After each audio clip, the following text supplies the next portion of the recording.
Nah, Bapak Ibu, tadi pagi waktu saya bangun pagi, saya berdoa dan saya tidak tahu, tapi saya menangis sangat banyak pagi-pagi tadi karena saya melihat ada begitu banyak jenazah-jenazah ya, orang-orang yang mati dalam peperangan di Ukraina, dan itu dikasih masuk dalam plastik hitam, dan itu banyak banget Bapak Ibu. Ada anak-anak muda, ada bayi-bayi, ada orang tua, ada banyak sekali, dan itu membuat saya merasa sedih bahwa betapa kematian itu sangat sangat menyedihkan, dan kita sedang melihat itu semua sedang terjadi di depan mata kita.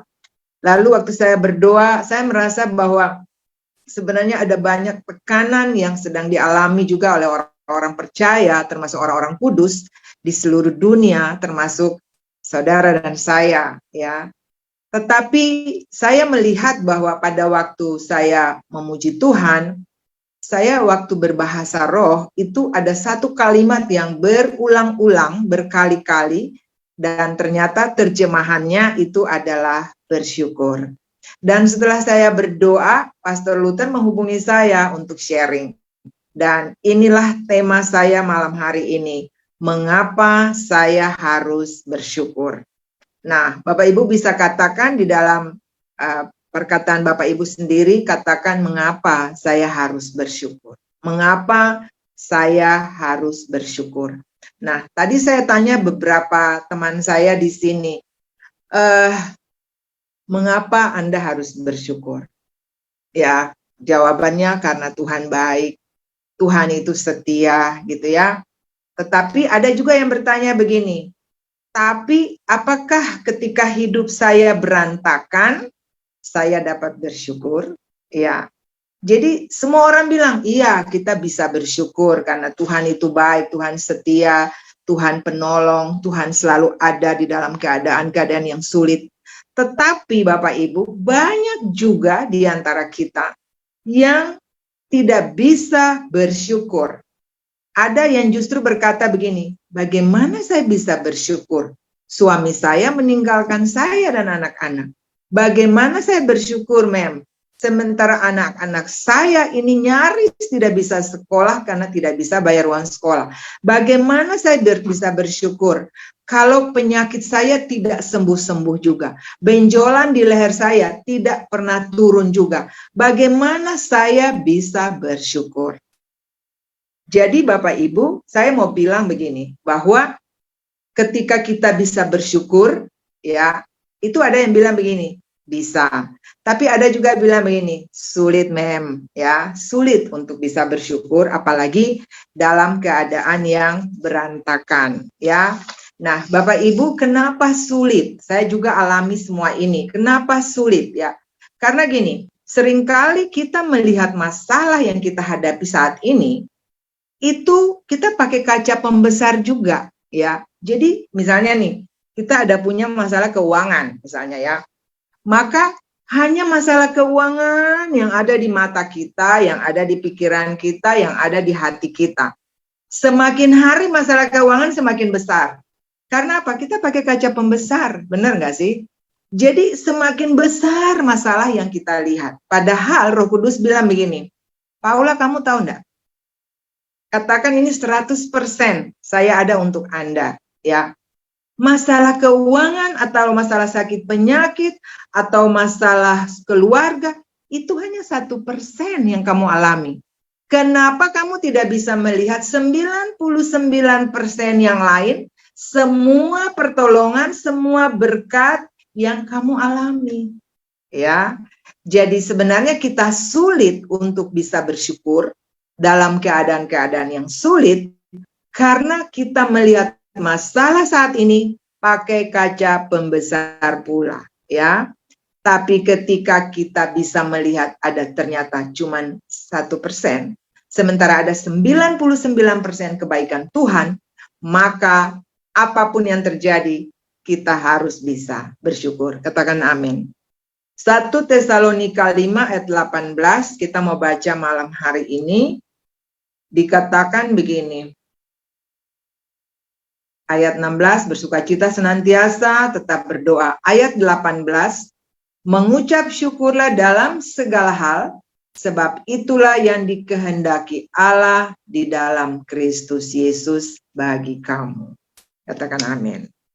Jadi Bapak Ibu, mengapa saya harus bersyukur? Yang pertama, karena memang itu kehendak Tuhan. Katakan amin. Karena itu kehendak Allah. Memang Dia mau supaya kita itu bersyukur. Karena ternyata yang kita alami baik-baik dari Tuhan itu lebih banyak daripada yang tidak baiknya. Ya, saya pernah sakit di usia saya waktu saya pensiun, Bapak Ibu, di usia saya 56 waktu itu. Saya sakit 8 hari, saya nangis, saya ngomel-ngomel, saya macam-macam dengan Tuhan. Tuhan bilang begini, Paula, saya pelihara kamu loh, 56 tahun. Kamu baru sakit 8 hari. Kok kamu bisa ngomel dan tidak bisa bersyukur? Ya. Dan hari itu semua merubah kehidupan saya. Bahwa jangan kita fokus kepada sakit atau masalah apapun, pakai kaca pembesar lagi, tetapi kita melihat dan menghitung ternyata ada begitu banyak kebaikan, kemurahan, anugerah Tuhan bagi saudara dan saya. Amin. Jadi kalau ada masalah, lihat sisi lain. 99% itu dilihat. Dan kita kerjakan, kita mulai memikirkan apa yang bisa kita kerjakan. Maka kita akan keluar dari masalah itu. Kembali, yang pertama tadi, mengapa saya harus bersyukur? Karena memang itu adalah kehendak Tuhan.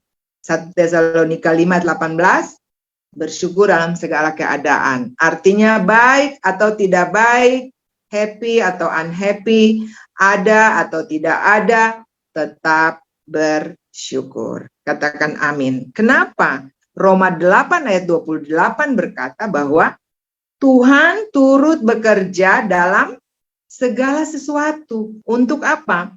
Untuk mendatangkan kebaikan bagi mereka yang mengasihi Dia. Yaitu bagi mereka yang terpanggil sesuai dengan rencana Allah. Jadi apapun yang terjadi dengan hidup bro and sis, ya saya mau bilang gini, ada Tuhan di baliknya.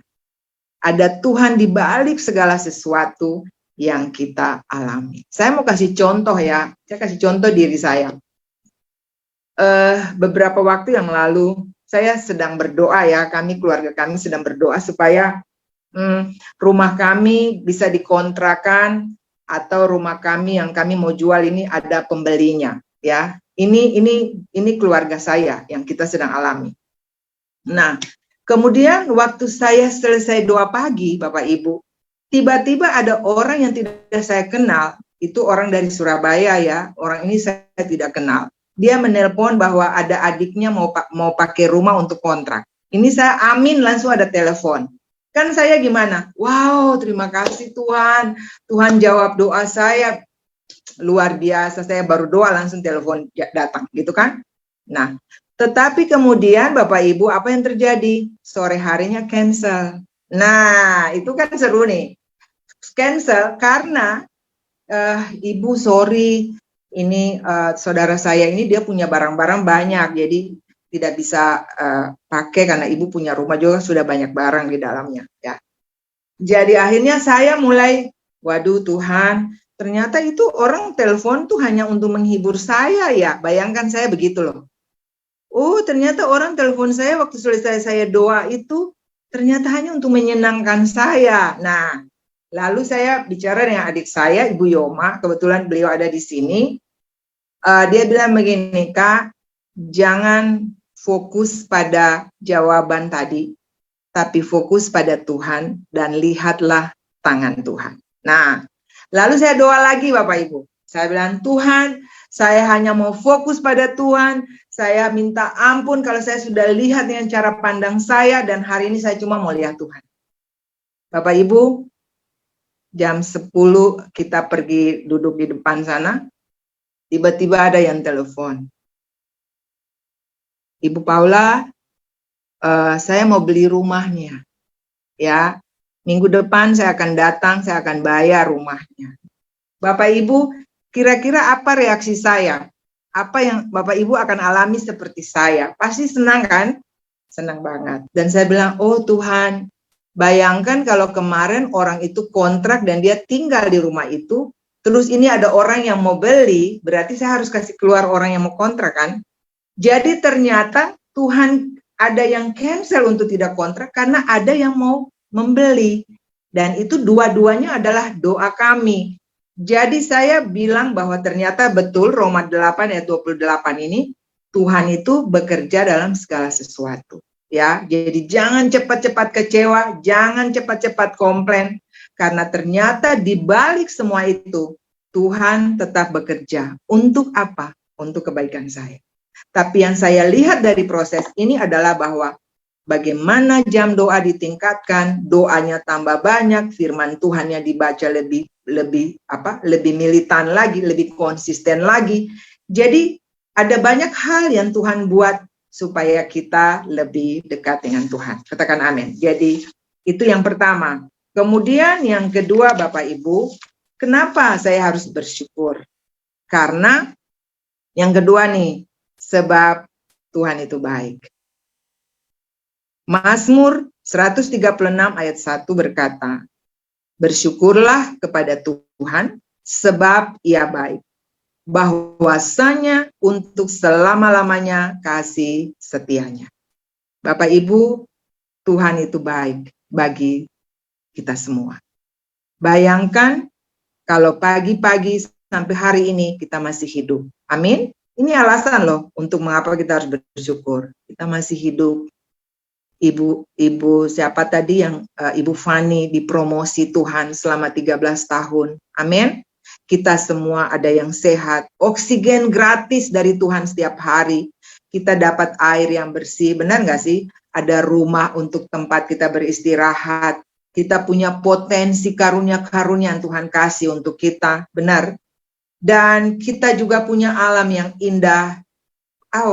Keluarga yang harmonis. Orang-orang yang mengasihi kita. Ada orang-orang yang juga mungkin memusuhi kita. Tapi kita harus selalu bersyukur. Dan lihatlah, begitu banyak kesalahan-kesalahan yang saudara dan saya buat. Tetapi Tuhan selalu mengampuni kita. Amin. Bahkan firman Tuhan bilang begini, bahasa roh akan berhenti, nubuatan akan berakhir, tapi kasih Tuhan itu selama-lamanya. Jadi jangan pernah berhenti bersyukur. Yang ketiga, kenapa kita harus bersyukur? Sebab Tuhan memberikan kemenangan kepada kita. Kemenangan atas apa? Kemenangan atas dosa. Kemenangan atas maut. Sebenarnya kita ini dikatakan di dalam 1 Korintus 15 ayat 57, tetapi syukur kepada Allah yang telah memberikan kemenangan kepada kita. Ayat 56 di atasnya bilang begini, sengat maut ialah dosa dan kuasa dosa ialah hukum Taurat. Tidak ada manusia yang dibenarkan karena melakukan hukum Taurat. Tapi kalau saudara dan saya ada sampai hari ini, karena kasih karunia Tuhan, bukan usaha kita. Amin. Jadi kita bersyukur karena kita diberikan kemenangan oleh Kristus Tuhan. Yang berikut, yang keempat, mengapa saya harus bersyukur? Supaya saya tidak khawatir, Bapak Ibu. Ya. Supaya ada damai di dalam hidup saya. Filipi 4 ayat 6-7. Janganlah kamu khawatir tentang apapun juga. Tetapi nyatakanlah dalam segala hal keinginanmu kepada Allah dalam doa dan permohonan dengan ucapan syukur. Jadi mengapa saya harus bersyukur? Alasan yang keempat, supaya saya tidak khawatir. Karena ketika masalah datang, kekhawatiran datang, dan saya datang dengan doa dan ucapan syukur, maka saya akan mengalami yang namanya damai. Damai yang berlimpah-limpah. Amin. Yang berikut, kenapa saya harus bersyukur? Karena ada mujizat pelipat gandaan. Bapak Ibu, Markus 6 ayat 41, kita pernah tahu ceritanya bagaimana 5 roti dan 2 ikan, lalu Tuhan mengucap syukur dengan 5 roti, dimakan oleh 5.000 orang, masih sisa 12 bakul. Jadi luar biasa kuasa di balik mengucap syukur itu. Amin. Jadi jangan pernah bersungut-sungut, tetapi tetaplah bersyukur kepada Tuhan. Yang berikut, mengapa saya harus bersyukur? Karena memang itu ciri kehidupan orang beriman, Bapak Ibu. Ya, itu ciri saudara dan saya, orang-orang yang beriman, orang-orang yang percaya kepada Tuhan. Lukas 17 ayat 15 sampai 19. Bapak Ibu ingat tahu ceritanya? Cerita 10 orang kusta. Bagaimana Tuhan menyembuhkan mereka, tetapi 9 itu tidak balik untuk bersyukur atau berterima kasih. Hanya ada 1 orang asing yang disebut orang Samaria, ya. Dan yang luar biasanya di dalam ayat ke-17 dari Lukas 17 ayat 15 sampai 19, saya mau lihat di sini. Lalu Yesus berkata, bukankah 10 orang tadi menjadi tahir? Di mana yang 9 itu? Tuhan tanya ya. Nah, mengapa mereka tidak kembali selain orang asing ini? Ayat 19 bilang begini. Tuhan Yesus bilang untuk dia, berdirilah dan pergilah, imanmu telah menyelamatkan engkau. Jadi salah satu ciri orang yang tahu berterima kasih itu adalah karena dia adalah orang beriman. Dan yang berikut, mengapa saya harus beriman? Saya harus bersyukur karena itu adalah tanda bahwa Roh Kudus ada di dalam saudara dan saya. Amin. Ada Roh Kudus di dalam Bapak Ibu? Saya percaya Roh Kudus ada di dalam kita semua. Efesus 5 ayat 18 sampai 20 berkata, jangan mabuk oleh anggur, tetapi hendaklah kamu penuh dengan Roh. Ya, lanjut. Dan berkata-katalah seorang kepada yang lain dalam mazmur, kidung puji-pujian dan nyanyian rohani, dan kemudian bernyanyi dan bersoraklah bagi Tuhan dengan segenap hati, ya. Jadi ciri orang yang bersyukur itu ada nyanyian-nyanyian baru, ada nyanyian-nyanyian syukur, ada kata-kata yang manis seorang terhadap yang lain. Bahkan ayat 20 berkata, ucaplah syukur senantiasa atas segala sesuatu dalam nama Tuhan Yesus Kristus, dan rendahkanlah dirimu seorang kepada yang lain dalam takut akan Tuhan. Keren ya Bapak Ibu? Jadi itu adalah alasan mengapa saya harus bersyukur. Mengapa Bapak Ibu harus bersyukur. Nah, saya membaca sebuah penelitian dari American Psychological Association. Dia menulis tentang pengaruh atau dampak bersyukur ya terhadap tubuh kita, ya. Jadi dampak dari bersyukur terhadap tubuh kita, yang pertama, ini penelitian ya Bapak Ibu, ini menurut penelitian para ahli. Yang pertama, baik untuk kesehatan mental. Bayangkan itu, ya. Jadi ketika kita bersyukur, mental kita itu sehat. Nah, dia mengadakan penelitian untuk remaja, dan di sana hasilnya bahwa remaja yang bersyukur itu mereka jauh lebih berbahagia daripada mereka yang tidak bersyukur. Mereka yang punya pikiran-pikiran positif itu jauh lebih bahagia dan sehat daripada mereka yang punya selalu datang dengan pikiran-pikiran yang negatif.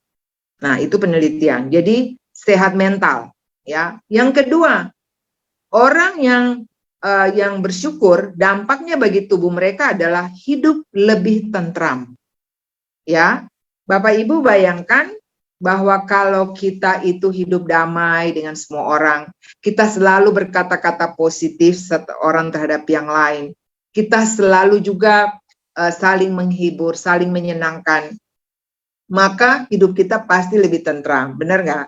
Daripada kita cari masalah dengan orang lain, berantem, kasih keluar kata-kata yang negatif, maka itu ternyata membuat tubuh kita tidak tentram, pikiran kita tidak tentram. Dan yang ketiga, Bapak Ibu, terhindar dari dendam. Bayangkan tubuh juga memberi respon ketika kita tahu untuk bersyukur, ya. Bayangkan ini kalau misalnya Bapak Ibu dan saya dirugikan atau diperlakukan tidak adil oleh orang lain. Biasanya kan kita sedih, kita mulai simpan marah, lama-lama marah, lama-lama dendam. Akhirnya apa? Betul-betul kita bisa dendam. Dan tahu kan bahwa sumber dari dendam itu adalah banyak sakit penyakit yang akan mendatangi kita. Dan itu ada dari hati kita, ya. Jadi supaya kita bisa bersyukur, tubuh kita sehat, maka kita juga bisa terhindar dari dendam, bersyukurlah selalu. Yang keempat, memperkuat hubungan, ya. Hubungan dalam keluarga, papa mama lebih baik, anak-anak lebih baik, maka bersyukur itu akan berpengaruh sekali terhadap tubuh kita. Dan yang kelima, saya ambil 5 saja, sebenarnya ada 10, tapi saya ambil 5 saja, dan saya kaget ini. Bahwa ternyata dampak dari bersyukur terhadap tubuh kita adalah menyehatkan jantung. Ya, jadi dari hasil penelitian bahwa satu di antara fakta kesehatan jantung ada hubungannya dengan emosi positif dan apresiasi seseorang.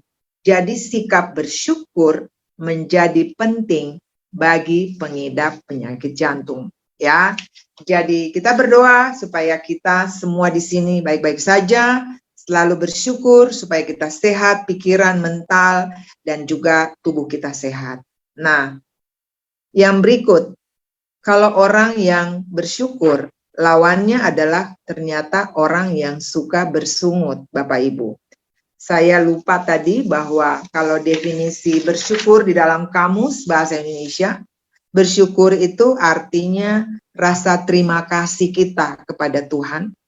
Dan yang berikut juga bersyukur itu dia bilang begini, untunglah, ya, untung, lega, senang. Misalnya dia bilang, aduh untung saya tidak naik mobil itu, ternyata mobil itu celaka. Nah, itu juga bagian dari atau definisi dari rasa bersyukur.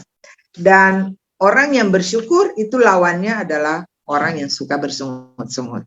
Saya percaya Bapak Ibu di sini tidak ada yang suka bersungut-sungut. Kalaupun ada, saya mau bilang begini, jangan. Karena ternyata banyak sekali bahayanya, ya. Nah, dampak dari kurang bersyukur. Mengapa sih orang tidak bisa bersyukur? Mari saya mau bilang gini, ini saya baca juga ya, bahwa ternyata orang-orang yang tidak bisa bersungut-sungut itu mereka orang-orang yang tidak bisa bersyukur itu mereka sukanya tuh bersungut-sungut. Nah, orang-orang yang bersungut-sungut itu adalah mereka tidak mampu untuk melihat dan menikmati apa yang sudah mereka miliki. Ya. Bagaimanapun berharganya hal tersebut. Mereka sudah alami banyak hal, tapi mereka tidak bisa melihat semua itu dan tidak bisa menikmati. Nah, ini orang-orang yang ciri orang yang suka bersungut-sungut. Ya, semua orang bisa salah.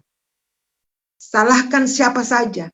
Salahkan istri, salahkan suami, salahkan anak, salahkan tetangga, salahkan semua orang. Ini orang juga yang suka bersungut-sungut, ya. Mereka tidak bisa melihat dan tidak bisa menikmati apa yang sudah mereka miliki. Ya, pada akhirnya kalau kita terus seperti ini, maka kita akan terus dihantui dengan stres, ya, tertekan, memikirkan apa yang tidak kita miliki, dan seterusnya. Dan stres itu akan berdampak buruk bagi kesehatan fisik dan juga mental. Jadi, Bapak Ibu, lawan dari bersyukur adalah bersungut-sungut. Saya percaya bahwa kita bukan kelompok orang-orang yang suka bersungut. Katakan amin. Nah, satu pelajaran berharga tentang bersungut-sungut kita semua tahu ada di dalam Keluaran 15, 16, Bilangan 16, bagaimana Tuhan membawa orang Israel keluar dari Mesir. Mereka melihat banyak sekali mujizat Tuhan, bagaimana air berubah menjadi darah di semua tempat orang-orang Mesir, di orang Israel tidak. Semua binatang-binatang peliharaan orang Mesir mati, orang Israel tidak. Semua anak sulung Mesir mati, Israel tidak. Mereka melihat banyak mujizat.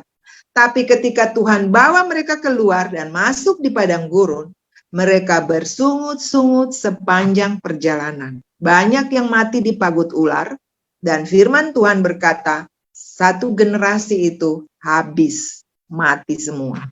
Tidak ada yang masuk Kanaan kecuali Yosua dan Kaleb.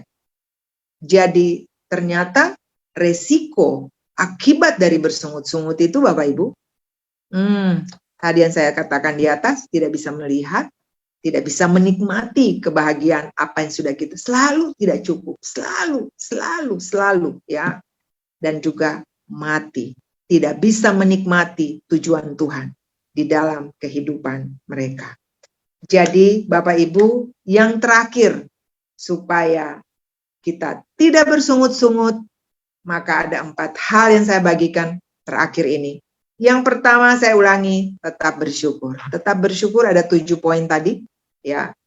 Dan yang kedua, selalu berpikir positif, ada dalam Filipi 4 ayat 8. Yang ketiga, belajar untuk mencukupkan diri, Filipi 4 ayat 11 sampai 12. Dan yang keempat, bersandar, bergantung sepenuhnya kepada Tuhan. Filipi 4 ayat 19. Tuhan Yesus memberkati Bapak Ibu semuanya. Tetap bersyukur dalam segala keadaan. Jangan bersungut-sungut. Karena saya percaya apa yang kita lakukan adalah kehendak Tuhan. Dan kita akan mengalami banyak hal-hal yang mungkin bagi kita itu tidak mungkin. Tapi bagi Tuhan mungkin. Amin. Sampai sekian. Tuhan Yesus memberkati kita semua. Saya kembalikan kepada Pastor Luther. Ya, thank you Ibu Paula, puji Tuhan. Berapa banyak Bapak Ibu yang diberkati malam hari ini. Saya percaya bahwa malam hari ini apa yang disampaikan oleh Ibu Paula, Pastor Paula adalah untuk apa yang kemarin hari Minggu ibadah kedua saya sampaikan tentang mujizat dalam bersyukur. Dan saya percaya bahwa dalam 5 hari, dalam 1 minggu ini Tuhan bicara hal yang sama. Berarti Tuhan mau saudara dan saya untuk melakukannya. Berarti bahwa kita akan mengalami begitu banyak hal yang di luar dari ekspektasi, pengharapan.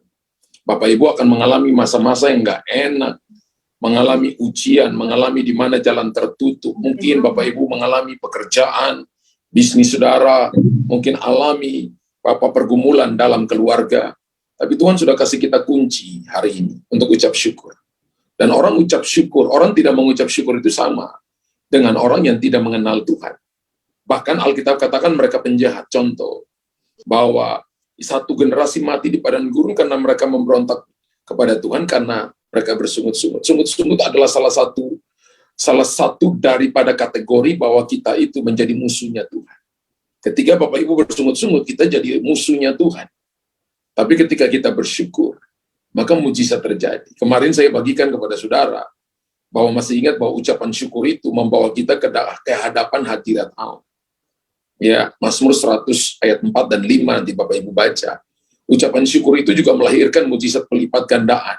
Seperti tadi yang dibagikan oleh Ibu Paula, itu Yohanes pasal juga di Yohanes 6 ayat 11-14. Dan ucapan syukur itu juga mengaktifkan kuasa kebangkitan. Lazarus dibangkitkan itu, Yesus hanya ucap syukur. Untuk jenazah yang sudah 4 hari, menurut Marta dan Maria sudah berbau. Tapi Yesus menengadah ke langit dan berkata, Bapa, aku mengucap syukur. Ketika Bapak Ibu hidup dengan ucapan syukur, kematian pun, pintu-pintu yang tertutup pun akan dibukakan.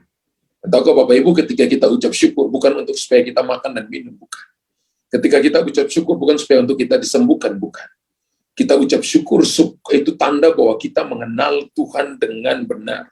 Kita mengenal Tuhan dengan dalam. Kita mengenal Tuhan bukan hanya dari berkat-berkat yang ada di tangannya. Tapi kita mengenal Tuhan karena kita tahu bahwa janjinya itu ya dan amin. Mungkin hari ini Bapak Ibu belum lihat jalan keluar. Tapi Bapak Ibu percaya bahwa Tuhan yang janji bagi Bapak Ibu adalah bukan Tuhan pelupa, bukan Tuhan yang pikun, tapi Tuhan yang menepati janjinya. Hari ini mungkin Bapak Ibu dan saya baru ada di tempat ini, baru datang dan bergabung bersama dengan kami. Pertama kali mungkin baru dengar firman Tuhan.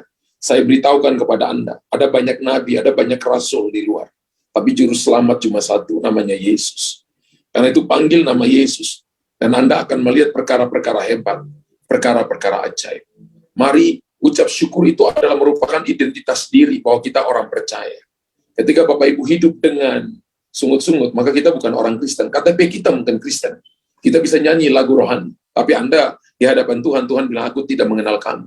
Kenapa? Kita hidup ngomel, hidup tidak percaya kepada Tuhan. Kita hanya ucap syukur ketika kita diberkati melimpah. Ketika kedudukan kita bagus, prestasi bagus, uang melimpah, uang banyak, ucap syukur. Tapi ketika semuanya itu mulai berkurang dan hilang, kita ngomel, kita bukan orang Kristen. Orang percaya adalah ucap syukur dalam segala hal, apapun keadaan saudara dan saya. Amin. Ingat bahwa ucap syukur itu adalah membawa Anda di hadapan hadirat Allah. Tinggal dalam hadirat Allah. Ucap syukur itu melipat gandakan yang tadinya sedikit jadi banyak. Dan Bapak Ibu, mari praktekkan itu. Ucap syukur tanda bahwa kita mengenal Tuhan. Ucap syukur itu akan mengaktifkan kuasa kebangkitan. Kita akan melihat perkara besar, ada banyak poin yang tadi dibagikan oleh Pastor Pola. Dan saya percaya bahwa Bapak Ibu dengarkan lagi, ulang, supaya Bapak Ibu dengar kembali. Dengar apa yang saya khotbahkan ibadah raya kedua kemarin tanggal 5 hari Minggu, dan dengarkan malam ini yang dibagikan oleh Pastor Pola. Supaya Bapak Ibu mari siapkan diri kita untuk setiap hari ucap syukur. Saya satu hari latih diri saya antara 25 menit sampai 30. Satu kali itu ucap syukur, saya ucap syukur, ucap syukur, ucap syukur, ucap syukur. Ada kalanya nggak doa, ucap syukur, ucap syukur, ucap syukur, ucap syukur. Ya, ada masalah, ada problem, ada dia. Tapi ada kalanya saya nggak mau bicarakan tentang itu. Karena saya tahu bahwa Tuhan adalah Tuhan yang hebat, yang ajaib. Amin. Dia Tuhan yang luar biasa. Hari ini juga kita sudah akhiri doa puasa 10 hari. Berapa banyak Bapak Ibu yang selesai doa puasa 10 hari? Saya percaya ada sesuatu yang ilahi yang Tuhan kerjakan dalam hidup saudara dan saya. Saya percaya bahwa ini tanda bahwa kita mengasihi Tuhan. Ini tanda bahwa kita selalu datang dan mau mendekat kepada Tuhan, pergi ke tempat-tempat yang dalam. Kalau itu saudara, sebelum nanti kita akan masuk dalam doa persembahan, Bapak Ibu angkat kedua tangan Bapak Ibu. Tuhan, Engkau lihat tangan-tangan yang terangkat malam ini. Aku tahu bahwa ada banyak pergumulan. Aku tahu ada banyak hal yang mereka alami. Tapi Roh Kudus, apa yang Kau taruh dalam hatiku? Tuhan, aku merasakan ada sebuah getaran, dorongan ilahi yang begitu kuat. Aku merasa seperti ada aliran air yang mengalir dengan sangat kuat, sangat deras. Bahkan aku merasa seperti api Tuhan itu, roh yang bernyala-nyala, roh yang mengasihi Tuhan, mau mengenal Tuhan. Dengan lebih sungguh-sungguh itu sedang Kau impartasikan bagi umat-Mu. Tuhan, kami tidak mau menggenapi Amsal, tidak mau menggenapi Hosea pasal 4 ayat yang ke-6. Alkitab katakan, karena kamu menolak pengenalan itu, maka aku menolak engkau menjadi umatku dan menolak keimamatan, menolak imam-imam, karena mereka tidak mau mengajarkan umat Allah mengenal Tuhan dengan benar. Malam ini Tuhan, aku lepaskan aliran kehidupan Allah, aku lepaskan kuasa Allah kepada mereka, aku lepaskan kekuatan Tuhan kepada mereka. Tuhan, biarlah api, roh yang bernyala-nyala itu dicurahkan dalam hati umat-Mu. Kami sudah selesai dalam doa puasa 10 hari ini. Dan kami percaya dalam nama Yesus, Tuhan, Engkau sedang melakukan perkara-perkara hebat, perkara-perkara ajaib, perkara-perkara luar biasa.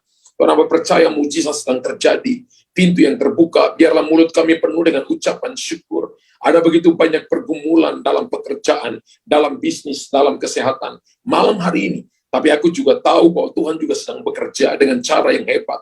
Tuhan sedang membawa umat Allah untuk semakin mengenal Tuhan dalam pergumulan mereka, dalam masalah mereka, dalam proses yang mereka sedang hadapi. Tuhan sedang membuka pintu-pintu bagi mereka, dan ketika mereka menerimanya, mereka memuliakan Tuhan. Ketika mereka mendapatnya, mereka tahu itu daripada Tuhan. Tapi ketika itu belum datang, biarlah ada ucapan syukur yang melimpah ruah, ada ucapan syukur yang penuh dalam mulut mereka, dan itu selalu terdengar di hadapan-Mu Tuhan, selalu terdengar di hadapan-Mu untuk memuliakan nama-Mu, bahwa Engkau Bapa yang baik, Engkau Bapa yang dimuliakan, Engkau Bapa yang ditinggikan. Karena itu kami berdoa dalam nama Yesus, biarlah kuasa-Mu diagungkan, kuasa-Mu dinyatakan malam hari ini.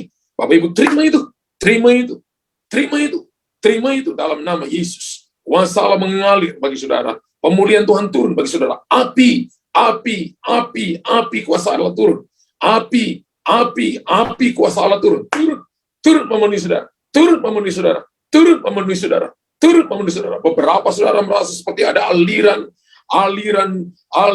air yang datang dan memberikan kepada Anda kesegaran. Beberapa merasakan seperti tiupan angin yang datang menerpa Anda. Kemudian seperti Anda dibawa berputar, seperti rasanya seperti diputar. Tenang, Alkitab berkata bahwa Roh Kudus sedang datang dan menjamah saudara. Memberikan kekuatan kepada Anda, memberikan kehidupan kepada saudara. Anda berdoa malam hari ini, anugerah Tuhan turun bagi umat-Mu. Kekuatan Tuhan berikan bagi umat-Mu. Malam ini Tuhan kami selesaikan doa puasa kami 10 hari. Dan kami katakan ada breakthrough, ada terobosan dalam kesehatan, terobosan dalam pekerjaan, terobosan di dalam bisnis, terobosan dalam keuangan, terobosan dalam keluarga, terobosan di dalam pelayanan yang Tuhan percayakan kepada kami, terobosan di dalam doa. Kami berdoa in the name of Jesus. Terobosan dalam kami mengenal Engkau secara pribadi. Malam ini, terima itu, terima itu. Saudara, terima itu. Dalam nama Yesus, kekuatan Tuhan berikan kepada saudara. Dalam nama Yesus Tuhan. Dalam nama Yesus. Kasih karunia Tuhan berikan kepada Anda. Terima. Dalam nama Yesus Tuhan. Dalam nama Yesus. Terima kasih Tuhan Yesus. Terima kasih untuk anugerah-Mu. Dan terima kasih untuk kebaikan-Mu. Di dalam nama Tuhan Yesus Kristus. Haleluya. Amin.